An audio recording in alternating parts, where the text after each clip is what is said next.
Coucou les amis, vous êtes avec Virginie et la thématique d'aujourd'hui abordera un aspect de Dean bien connu des fans, puisque nous allons nous intéresser à son rapport vis-à-vis de la boisson.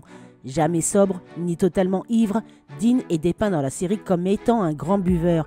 Mais faut-il le voir comme un potentiel alcoolique? C'est ce que nous allons tenter de découvrir dans l'univers.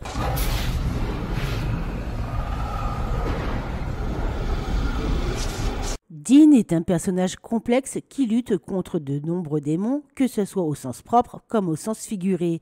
Tout au long de la série, Dean consomme régulièrement de l'alcool, que ce soit pour célébrer une victoire après une mission, noyer ses échecs ou pour se détendre après des moments éprouvants. Bien que ce petit rituel soit une source d'évasion pour Dean, il ne demeure pas moins un réel problème sous-jacent lié à l'alcool. Au fil des épisodes, Dean semblera augmenter sa fréquence. On le verra souvent avec une bouteille de bière ou un verre de whisky à portée de main, que ce soit en travaillant sur une affaire, dans un bar, au bunker, ou bien à la chasse en trimballant sur lui une flasque qui n'est certainement pas remplie d'eau bénite. Cette habitude, qui est très loin d'être anodine, pourrait s'apparenter à un préquel de signes de dépendance. Après son passage en enfer, Dean augmentera sa consommation d'un cran. Cette utilisation excessive pourrait être liée aux événements traumatisants qu'il a vécus là-bas, tels que les tortures qu'il a subies. Dean semblera également utiliser l'alcool comme un moyen de faire face à sa douleur et ses émotions profondes, en tentant d'oublier la mort de certains de ses proches, tels que ses parents, Bobby, Joe, Helen, Charlie ou encore Kevin. Parallèlement à ça, sa responsabilité de devoir protéger Sam est une charge supplémentaire qui pourrait le conduire à boire plus que d'habitude, engendrant stress et culpabilité face à certaines décisions, comme par exemple la possession de Sam par Lucifer et Gadrel. Avec le temps, Dean montrera des signes évidents de consommation alarmante qui pourraient s'apparenter à une forme d'autodestruction. Il se mettra à boire seul, le plongeant dans des périodes de dépression dans lesquelles il se montrera plus sombre, colérique et imprudent, ce qui mettra en danger sa vie et celle des autres.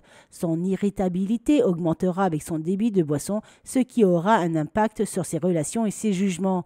Bien que certains personnages tels que Sam, Bobby, Castiel, Lanjana ou le Cavalier Famine fassent des remarques et des allusions sur son penchant pour l'alcool, Dean semblera minimiser la situation. Ce déni pourrait être typique d'une personne ayant une addiction.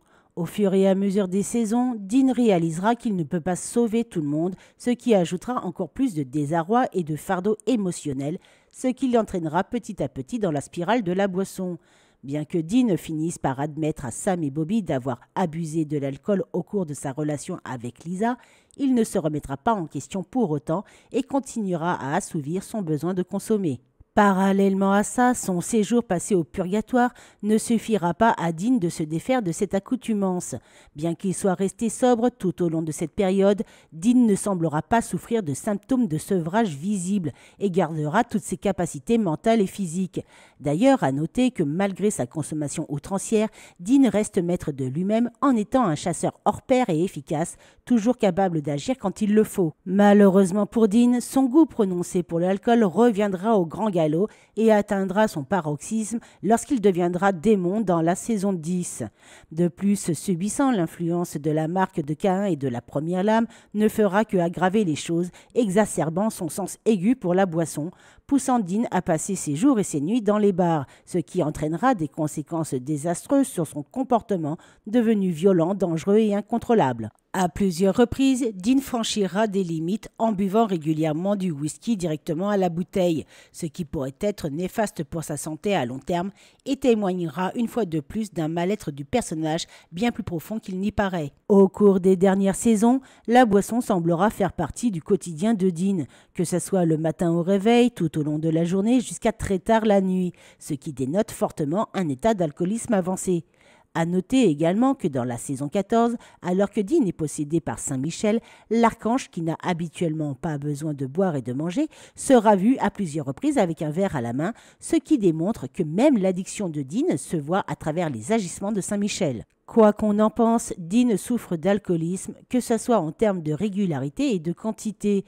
Ses sauts d'humeur, ses doutes, sa faible estime de lui, son mode de vie difficile et ses traumatismes sont liés avec son rapport à la boisson au point de devenir une dépendance normalisée, mais montrent surtout que Dean est incapable d'y faire face autrement, l'entraînant dans un cercle vicieux. Bien que cette thématique soit récurrente, la série ne le présente jamais comme un alcoolique à part entière. Néanmoins, elle contribue à son image de chasseur aux multiples failles plutôt qu'un problème majeur qui dominerait son parcours. Alors si vous aussi vous avez constaté que Dean avait un problème de boisson, n'hésitez pas à lâcher votre point de vue en commentaire. Pensez également à vous abonner si cela n'est pas déjà fait et d'activer la cloche de notification. En attendant de vous retrouver pour une prochaine vidéo, moi je vous dis bye.